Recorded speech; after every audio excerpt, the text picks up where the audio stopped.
Oi, gente, tudo bem? Eu acho que é um momento bem propício pra gente falar do que eu vou falar aqui hoje, rapidinho.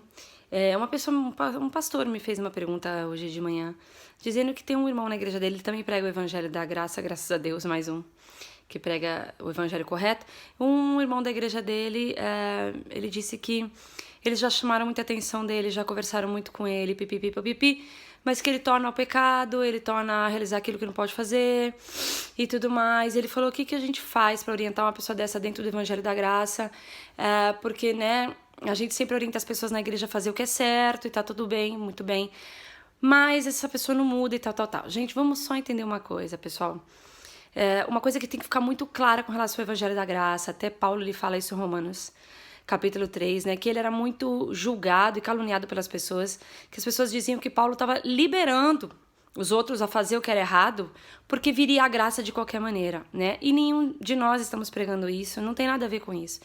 O que nós pregamos, o que Deus nos chamou a pregar, o evangelho, que é o evangelho da graça de Deus, né, por meio de Cristo, é que todas as pessoas que creem em Jesus são aceitas por Deus, por meio da fé, né? E que, quando elas aceitam a Cristo, o Cristo que vem viver dentro delas vai fazer a transformação da qual elas não têm força para fazer. Ninguém está dizendo que com isso a pessoa pode assim, já que eu sou salva pela graça, então agora eu não vou pagar ninguém que eu tô devendo. Cara, pelo amor de Deus, não tem nada a ver com isso, pelo contrário, né? Nós que recebemos a Cristo, nós entendemos que devemos ser zelosos pelo bem. Não é para você fazer tudo errado de propósito, não tem nada a ver com isso. O que a gente fala é que através da graça você não precisa contar mais com você para ser salvo, né? Porque há coisas em nós que nós não temos força para mudar. Gente, e todo mundo se enquadra com isso. Então, eu não consigo entender que vai contra isso, porque na verdade quem vai contra esse ensinamento está indo contra si mesmo. Porque todos nós temos muitas falhas das quais não temos força para mudar. E outras coisas nós conseguimos fazer, percebe? Então o homem ele precisa descansar. E isso significa o homem não contar com a sua própria justiça, mas contar com a justiça que foi dada, né? Deus nos deu justiça agora no Evangelho. E é uma justiça, ou seja, eu sou considerada justa pelas obras de Cristo. Ok. E eu falei o seguinte para esse pastor, gente. Eu falei assim, quando o irmão peca na igreja, faz alguma coisa errada, da qual a gente precisa conversar com a pessoa, a maior parte das pessoas fala assim: filho, você não pode fazer isso, você não pode fazer aquilo, você não pode fazer isso, você deve fazer isso, você deve fazer aquilo. E a gente tem que entender aquilo que fala em 1ª Carta aos Coríntios 15:56, que diz assim: o aguilhão da morte é o pecado. O aguilhão da morte é o pecado.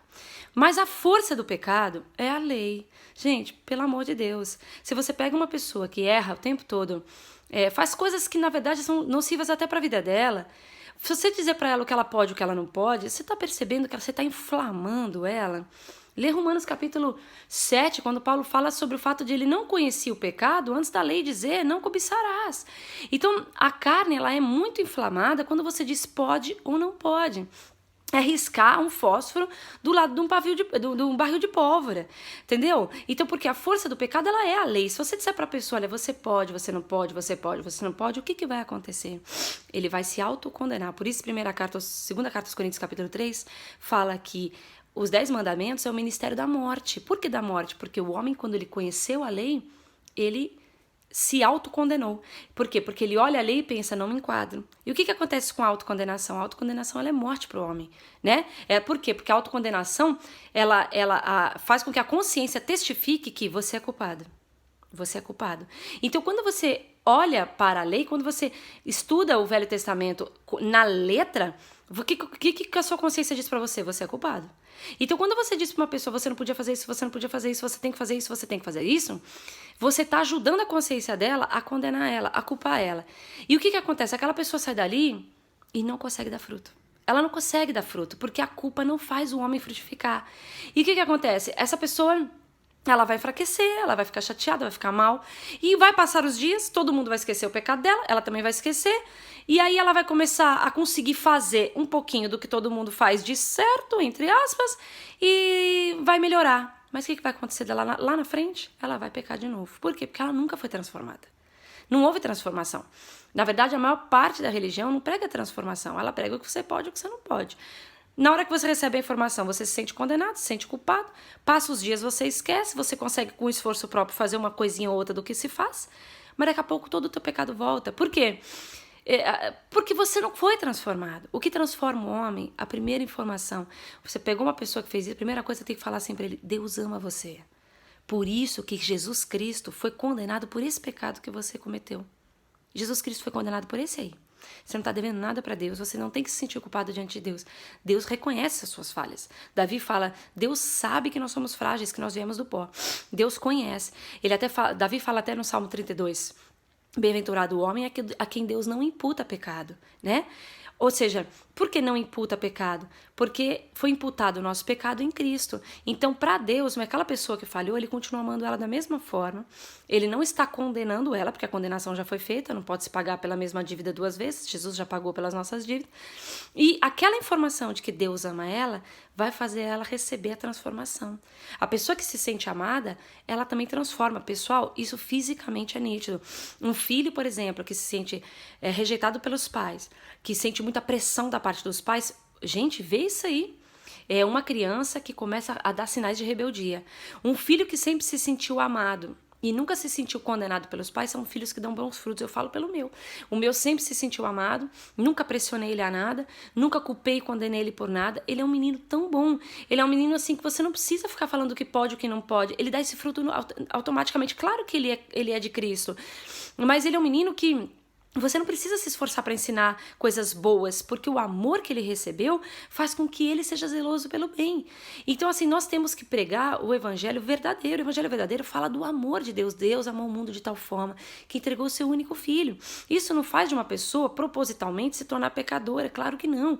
Faz de uma pessoa se sentir aceita, principalmente na área das coisas das quais ela não consegue mudar. E quando ela entende que ela é amada por Deus e ela começa a ser alimentada por Cristo, porque a igreja ela tem que se ocupar de falar de Jesus. A igreja tem que se ocupar a dar às pessoas, a se alimentar do pão da vida. É esse pão da vida que transforma a gente, faz a gente ser de acordo com a vontade de Deus. Você nunca será de acordo com a vontade de Deus pelo seu próprio esforço. Isso é justiça própria, isso é glória de homens, isso é ser salvo pelas obras.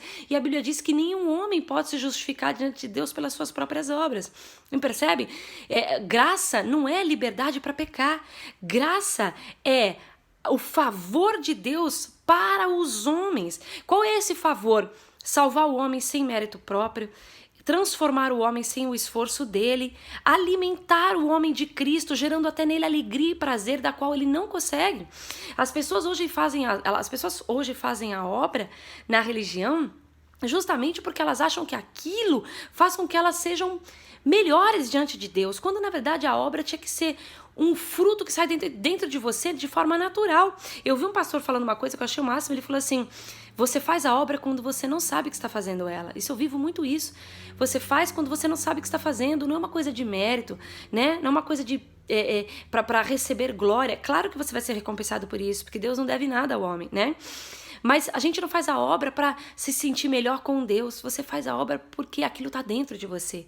Então todos os frutos do homem têm que vir de dentro de uma obra que o Espírito Santo está fazendo e não do esforço próprio. Então não condene as pessoas, não julgue as pessoas. Os nossos vídeos falam exatamente disso. Sobre o evangelho pregar o amor de Deus, a aceitação dele, daquele que creu em Jesus para ser perdoado dos seus pecados. E a partir daquilo, o alimento da vida que é Cristo, que é do qual nós temos que nos ocupar na igreja, esse alimento vai fazer com que o homem seja de acordo com a vontade de Deus, tá? Não vai fazer do homem agora um prostituto, um devedor. Não, gente, não vai fazer. Pelo contrário. Gente, pelo amor de Deus, olha para dentro da sua igreja / religião. Me fala quais são os frutos que você vê lá dentro. Olha para dentro do seu coração. Quantas vezes na sua vida você está lidando com o mesmo erro, mês após mês?